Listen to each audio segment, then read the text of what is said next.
Absolutely. There was a good story yesterday in the Fort Wayne Journal-Gazette by Dylan Sin. And Cedeno swings at the first pitch from Adametz, and Kevin McGonigal takes care of it with a toss over to Luke Golds.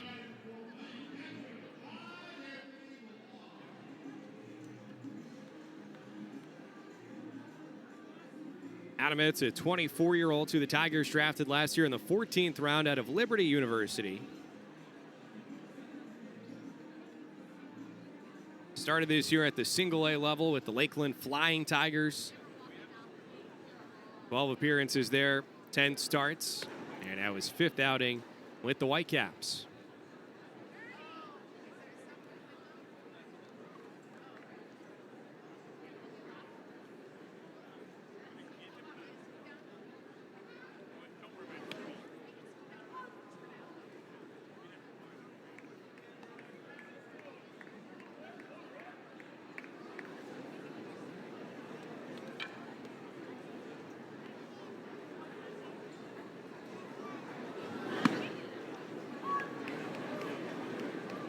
Yeah, Adametz definitely earned his promotion here to West Michigan in 12 outings, which is a span of 50 and a third innings. Had a 1.79 ERA. Just solid stuff early on in the season. And Sharp here through 2 batters. First strikeout. Tall, lanky frame, 6'5", just under 200 pounds. Uses that arm angle, especially with lefties. Villar there was fooled on a couple of those pitches. It's coming from a 6'5" guy with kind of a 3/4 delivery. That's a tough angle for a left-handed batter.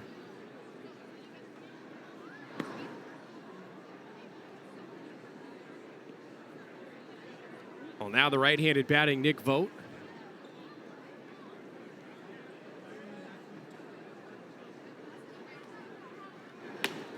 As Adametz features both a 4-seam fastball and a 2-seamer.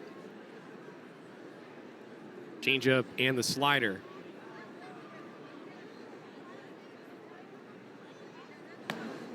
Tries to live around the edges. Here he's missed, and it's 3-0.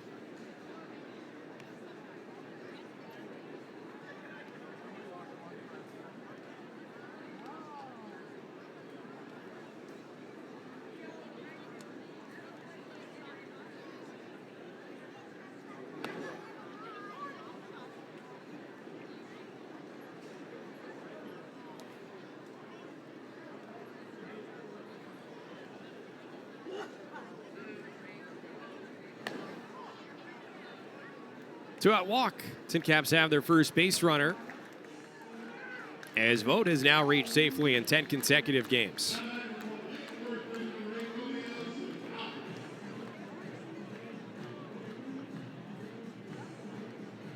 Brings up Romeo Sanabria.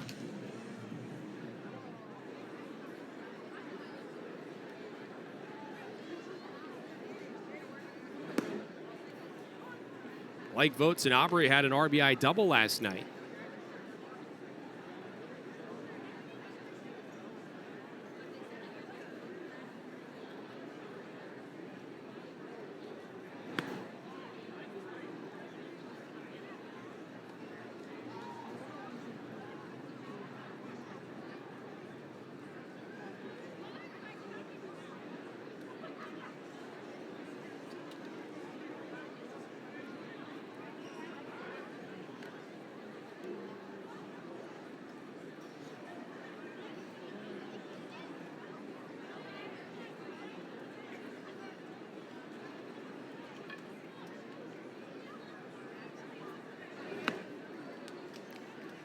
That one spun past the bat of Sanabria, 1-2.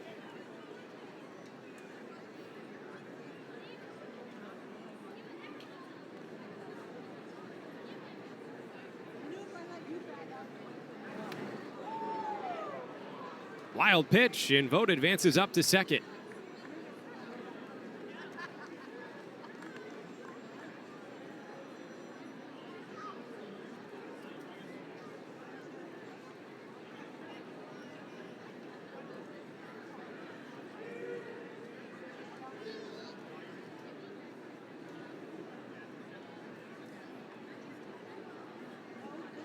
By the way, in case you're wondering, mentioned how the Tigers acquired a few prospects yesterday, and a couple have been assigned to the Whitecaps, including catcher Tyron Liranzo. Got here late this afternoon. He is in the Whitecaps dugout, although we don't anticipate seeing him in this game. I don't think he even has a uniform assigned yet. He was with the Great Lakes Loons, the Dodgers affiliate. That was the Jack Flaherty trade. The Loons were actually on the road over in Cedar Rapids, Iowa. They are there on the road. They got walked off last night, actually, by Ethan Salas's older brother, Jose.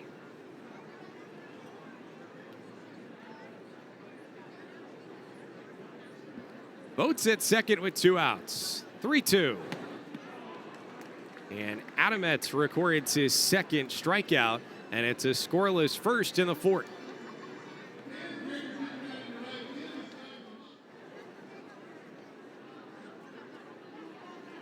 Devin Ortiz leads off in the bottom of the second against Joe Adametz. And it's 0-1 after the foul ball.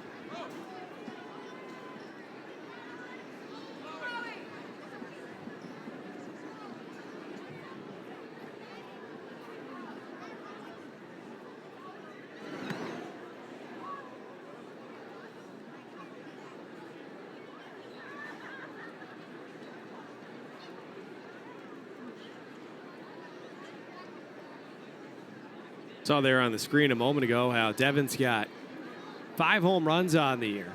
They actually all come on the road.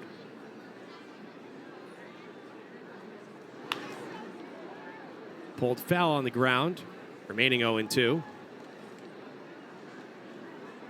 That said, he's hit for a better average at home than he has away from Parkview Fields.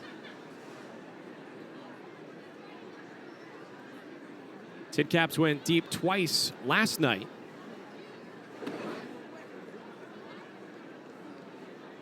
Both in the 8th inning. It was Joshua Mears who destroyed one 415 feet out to left off the Harrison. Kai Murphy then pulled one out to right. 2-2.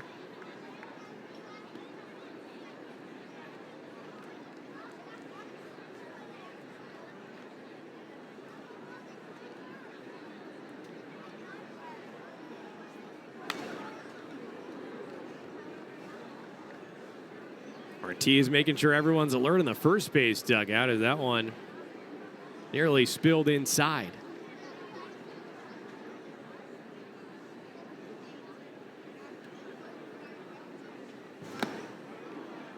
Foul tip, strike 3.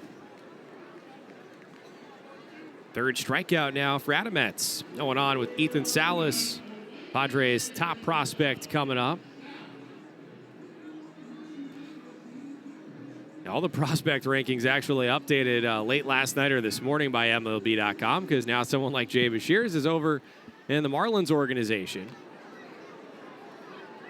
Yeah, and they'll continue to evolve as they fold in the draft picks in the next couple weeks as well. Yep. But yeah, for the time being, actually, Romeo Sanabria and Manuel Castro added. Yeah, Ethan kind of already, before he even started his professional career last year, someone understanding that trades are part of the business. His older brother, Jose, we mentioned before, traded. He went from the Marlins to the Twins. 2 outs. Adametz, pretty big frame at 6'5". It's not necessarily a easy play to go down, scoop that up. Salas runs well, but he was flawless there. Yeah, not easy for a lefty either. It's kind of you got to get over to it quickly and take your time and make a good throw. Being 6'5", I am also 6'5", for those at home that don't know, but reaching over and bending over, there's an adjustment. You got to get into good pitching, a good throwing position after you do pick it up. So there's a lot of mechanics going on there with tall guys. You work on that first day of spring training, and you continue to work on it throughout the entire year. Truly.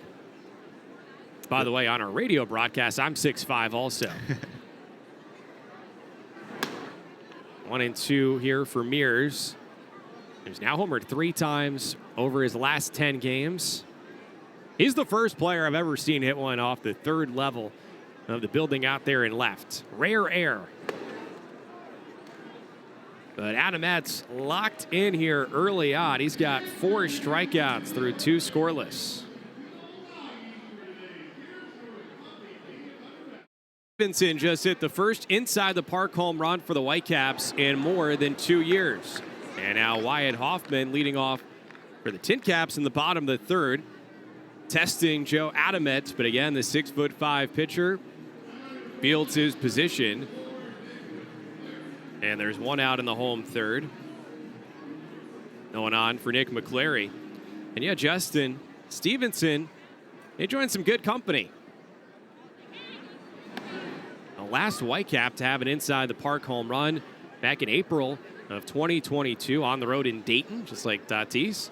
But it was Wenzel Perez, who's been up in the show this year with the Tigers.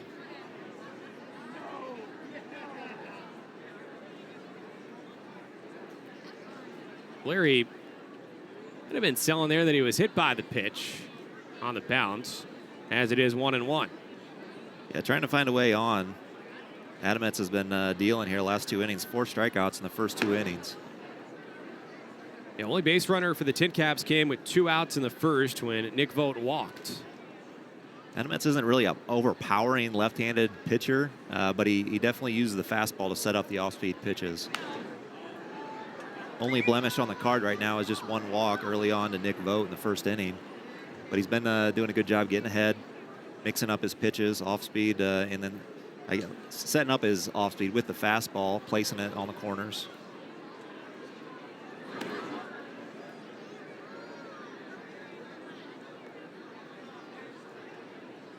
Trying to turn in his best start yet at the high A level. He's given up at least 5 hits in each of his first 4 outings. That's barreled out to left field, but Stevenson is there on the track to take it away. Hard contact, though, for McCleary, encouraging to see. Exit velocity, 97 miles an hour. Yeah, McCleary's not a very strong guy, but that was about probably all that he's got. He really solid contact, barreled it up. It's nice to see hard contact, though.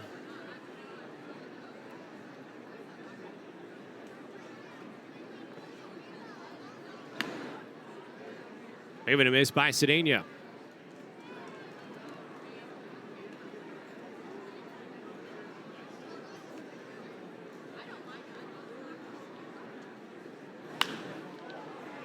That one drilled the opposite way, but it slices foul into the Huntington University Picnic Pavilion.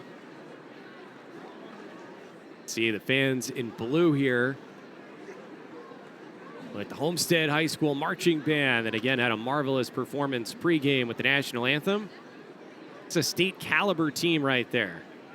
Yeah, they're routinely making trips down to Indianapolis in the fall with the state band competition. That's up 1-2. They put in a lot of time. I live out northwest near Carroll High School, and you know, calm weather, you can hear the band playing well into the evening. They oftentimes put in more hours than some of the athletes. Yeah, as everyone enjoys here in this area. Final week before school. Nice night out at the ballpark. For a second time, Cedeno grounds one to McGonigal. And through 10 batters faced, Adametz hasn't allowed a hit yet.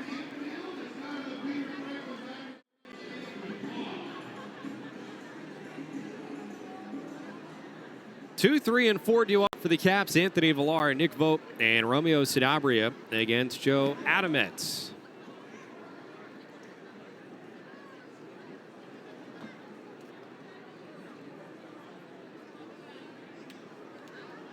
The Caps still hunting their first hit. Jarvis snags that. And there's one away. He was playing in, respecting Villar's ability to bunt for a hit.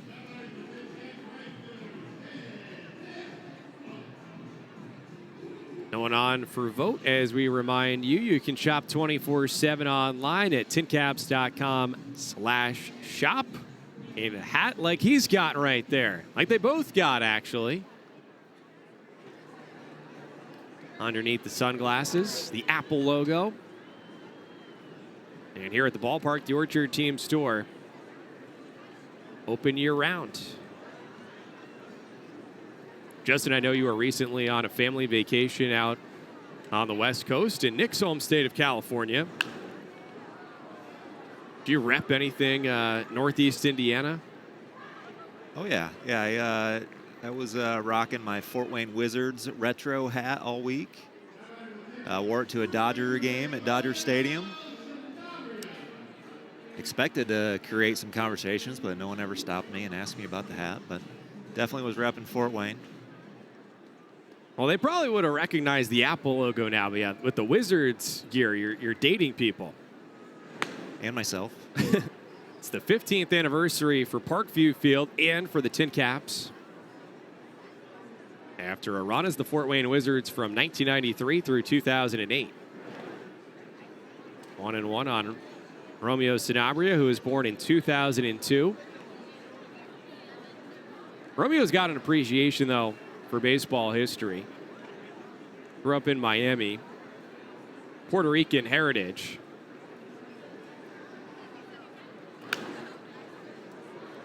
So has great reverence for Roberto Clemente. I actually got a notification on my phone today that it was 4 years ago today that Roberto Clemente Jr. was a guest at Parkview Field back in 2020. Pulled out to right. Campos was playing deep and on the run. He chases it down to end the inning. Still 2-0 Whitecaps. On this Wednesday night at Parkview Field, Tin Caps and Whitecaps. High A affiliates for the Padres and the Tigers. Joe Adametz very effective so far through 4. Throwing strike 1 to Devin Ortiz.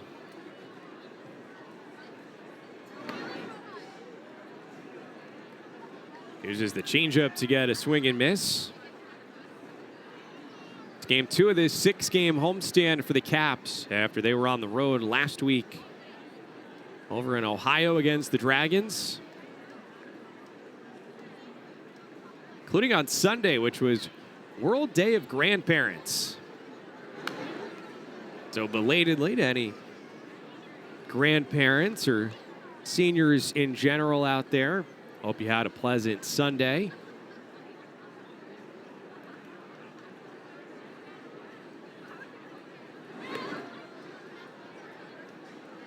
Joe had a special relationship with his grandfather, who was a big Tigers fan, even though Joe himself is from Pennsylvania. Ortiz gets a piece. It stays 1-2. Joe's grandfather actually passed away just shortly before he was drafted a couple years ago.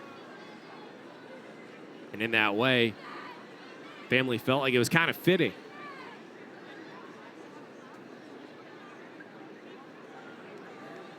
And Adametz, a 14th round selection out of Liberty University. Popped up on the right side, and Luke Gold takes care of it. Going on with Ethan Salas coming up.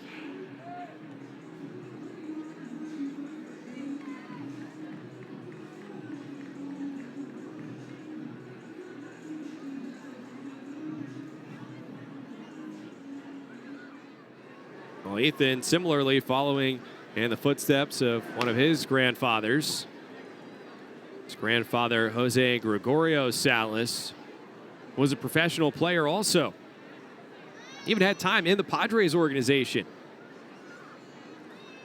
He's also a minor leaguer with the Astros and the Royals. Just a family full of ball players.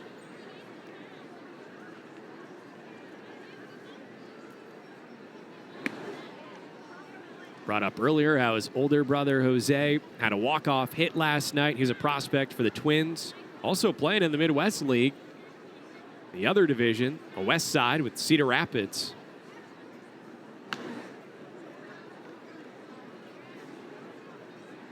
Salas here has an advantageous count, 3-1.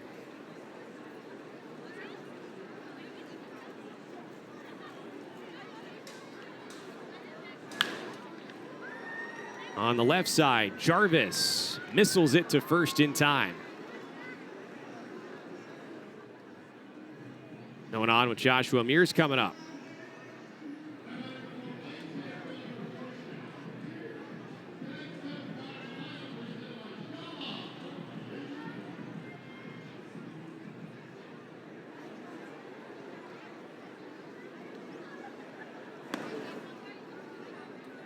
Justin, of my two grandfathers, one was more of a baseball fan than the other. And the one who was a big Red Sox fan. Yeah, had a similar scenario with my grandparents, both World War II veterans. Very good role models for myself growing up, but one was definitely all baseball all the time. He actually played some semi-pro and some kind of traveling teams in Northeast Indiana. That's awesome. Yeah, my grandfather also a World War II vet. I was going to say, Mears last night, his homer would have cleared the Green Monster, but here Adametz punches him out, and that is 5 strikeouts over 5 no-hit innings for the lefty.